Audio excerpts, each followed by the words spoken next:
안녕하세요, 프라하트입니다. 제가 처음으로 사본 고전 프라입니다. 현대 포니 엑셀입니다. 요 프라 모델이 이제 국내판은 이렇게 일러스트로 그려진 패키지였고, 요거는 아마 수출판으로 알고 있는데 이 중고 시장에서 어떤 분이 팔고 계셔서 한번 구매해봤습니다. 저는 그 고전 프라를 수집하거나 뭐 요런 사람은 아닌데요. 제가 그 올해 초에 서울 배경 디오라마를 제작하면서 그 안에 들어갈 소스들을 생각하다가 이제 요거까지 구매를 해보게 된 거죠. 일단 호기심도 생기고 해서 구매를 해봤습니다. 유튜브 채널에서 고전 프라 수집하시는 분들 영상 보면 저도 신기하게 구경하는 입장입니다. 제 근황을 간단히 말씀드리면은 서울 80년대 디오라마를 만든 이후로 저 개인적으로 참 여러 군데서 연락을 받았는데요. 방송국에서도 한 3-4군데에서 연락이 왔었고, 또 공공기관에서도 연락이 왔었어요. 주로 이제 뭐 공공기관은 막 이렇게 그 건물 같은 거나 이런 거 디오라마로 뭔가 만들어서 이렇게 뭔가를 홍보한다든지 뭐 이런 내용이고, 뭐 방송국은 뭐 세트라든지 뭐 거기에 들어가는 그 미술팀에서 연락을 받고 했었습니다. 뭐 PD 분이나 작가분이 연락도 주시고, 저는 이제 본업이 있는 취미이다 보니까 제가 막 욕심내서 타이트한 일정을 뭐 맞춰서 제작하거나 할 여력이 못 되기 때문에 그냥 협의 정도만 하고 말았었는데요. 되게 여러 분야에서 유튜브를 이렇게 보고 있다라는 게 저는 굉장히 신기했습니다. 뭐 출연에 관련된 것도 하나 있었는데 제가 뭐 방송 욕심은 또 없는 사람이라, 뭐 어쨌든 개인적으로는 또 이렇게 여러 군데서 봐주셔서 좀 감사한 마음이었습니다. 이게 이제 오래된 프라다 보니까 저는 이게 손으로 그린 박스 아트가 더 마음에 드는데요. 이게 한번 열어보겠습니다.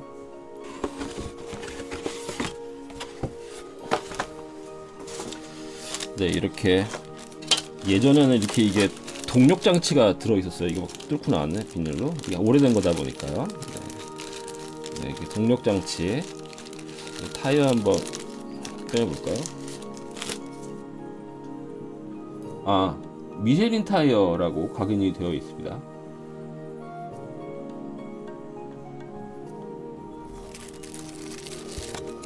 킷은 이게 이제 비닐 패키지가 안 돼 있다 보니까 이렇게 자세히 보면은 조금 흠집이 있어서 사포질이 약간 필요할 것 같습니다.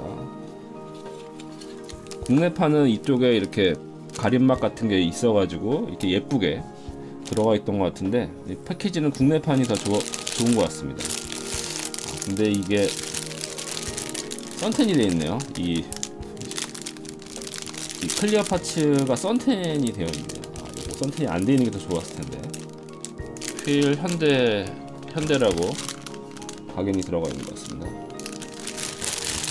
그 다음에 실내 쪽 부품들,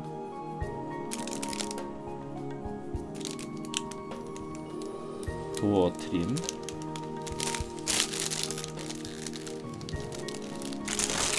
와, 부품이 보니까 런너 수가 하나, 둘, 세 장, 아주 단촐합니다. 아주 간단하네요.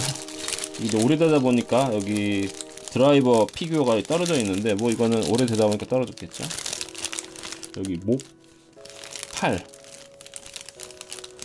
여기 두 개가 떨어져 있는데 뭐가 떨어져 있는 건가 봤더니 사람하고 범퍼 쪽에 부품인 것 같습니다. 그리고 데칼이 있는데 아마 그 차량 후미 쪽에, 아마 이 차량 후미 쪽에 들어가는 데칼인 것 같아요. 이거 옛날 프라 모델에만 들어있는 이 접착제, 여기 앞정으로 뚫어가지고 옛날에 썼던 거 그거네요. 한 20 몇 년 전에 봤던 것 같은데. 매뉴얼입니다. 수출판이다 보니까 영어로 되어 있네요. 접착제 사용 마크, 접착제 사용하지 말라는 마크, 잘라내라, 이거는 선택해서 붙여라, 선택 옵션일 때, 요거는 몇 회 반복해서, 뭐 바퀴 같은 거 4짝이면 여기 사라고 돼 있겠죠. 매뉴얼 간단합니다. 매뉴얼 정말 간단하네요. 여기 한 페이지, 2페이지로 끝납니다. 여기 처음에 보니까, 처음에 이제 그 모터 부분은 굳이 조립을 안 해도 될 것 같은데, 동력 부분, 옛날 아카데미 모형은 이게 그 굴러갈 수 있게 동력 장치가 있었죠.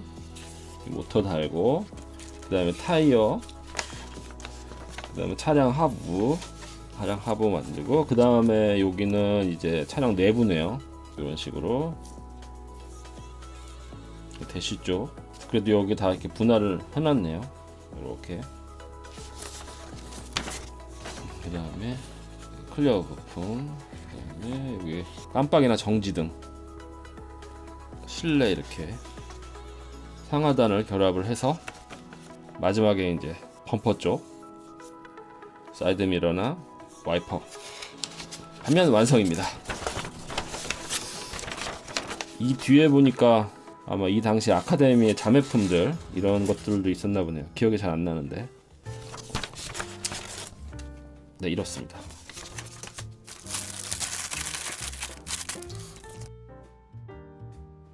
자료를 좀 찾아보니까 유럽에는 폰이라는 이름으로 수출이 됐었고, 북미, 뭐 캐나다나 미국 같은 데는 엑셀이라는 이름으로 수출이 됐었다고 합니다. 현대자동차가 이제 폰이 1, 2를 해외로 수출한 적은 있었지만 미국으로 수출한 적은 없었다 그래요. 이게 최초로 현대자동차가 미국으로 수출했던 차라고 합니다.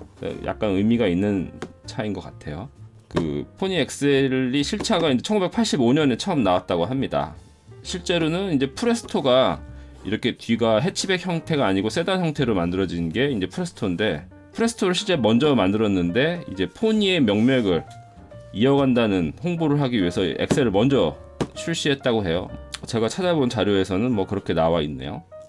이 엑셀이 수출형 초기 모델은 이 헤드라이트가 이렇게 튀어나온 게 아니라 안쪽으로 들어가 있었다 그래요. 그 미국의 안전법이 그때는 그렇게 됐다고 합니다.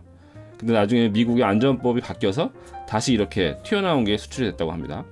제가 지금 계획하고 있는 게 포니 1 한정판하고 요거 포니 엑셀하고 이렇게 두 대를 만들고, 그 다음에 그 80년대 그 자동차 공업사로 배경으로 해서 하나 만들려고 하는데요. 제가 뭐 물론 80년대는 경험한 세대이긴 하지만 그때 어렸기 때문에 자동차 공업사가 어땠는지 기억이 하나도 안 나요. 그래서 그 뭐 이렇게 영화라든지 뭐 구글 자료를 통해서 그때 자동차 공업사의 그 느낌을 봐야 될 것 같아요. 막 요새는 막 자동차 막 리프트도 있고 막 이런데, 그 당시엔 제 기억에는 그냥 이렇게 그 차 밑으로 이렇게 파여가지고 사람이 밑으로 들어가가지고 이렇게 정비를 했던 게 많았던 것 같은데, 어쨌든 그거까지 제작을 하고, 또 이런 공상과학물이나 또 아니면 지금 동시대의 것들 제작해 보려고 하고 있습니다.